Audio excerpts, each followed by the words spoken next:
start. I'm Chad Rosacker. I'm the crew chief of White Knight 2. I'm Chad Chandler, and I'm crew chief of Spaceship 2. The Chads.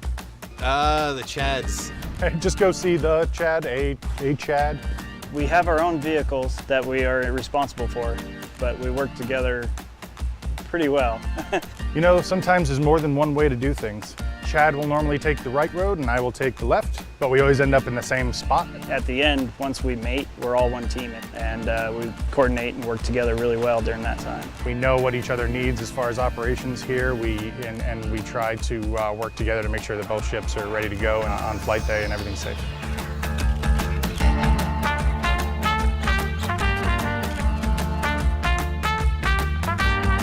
A space wrench is an A&P mechanic, kind of the elite as far as being able to do both ground maintenance along with the launch and recovery of the vehicle during flight. So I love to tell people I'm a spaceship mechanic because people are like, what? You know, they're like, what is that?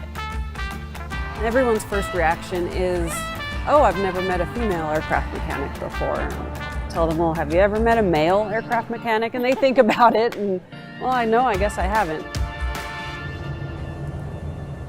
There is a choreography, if you will, that we've practiced, and everybody has their entrances and exits during flight line operations to make sure everybody is safe. The more you standardize, the more you choreograph, the more everybody knows exactly what they're doing, the safer you're going to end up being. We're going through the rehearsal now, and then the new thing is we have customers coming out, getting onto the vehicle and getting them integrated into our rehearsal.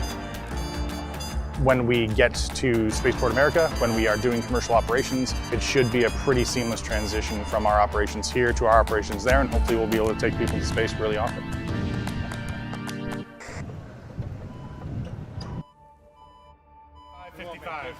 Everybody in position at 5:55. The White Knight crew will come in at about 3:30 in the morning.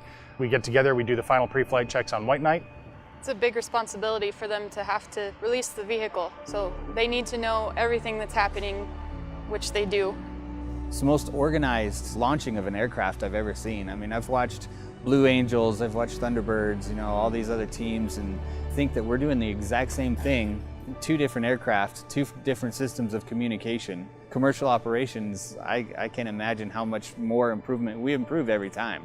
After the propellant's been loaded and everyone's ready to go, we will tow the aircraft out to its launch spot at the end of the runway.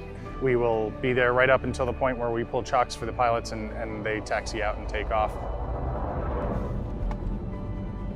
Integrity is number one for us, and we've taken the time and effort over the years to develop a team and to hire a team that has flawless integrity. You have to have enough forethought to say, I'm putting my friends and coworkers in this aircraft. That takes a huge amount of integrity to do it right, and people really take pride in their work. Yeah, we put a lot, like a tremendous amount of work into this. Like, we're not kidding when we say blood, sweat, and tears, but on flight days, it makes it all worth it because you're just out there and you have you're like a parent, like beaming with pride. At the end of the day, everybody in this building, whether it be Virgin Galactic or the spaceship company, everybody's working to the same goal, to get these two airplanes and our future aircraft flying, and they get to see our team out there being as professional as we can be, and we owe it to them to be professional.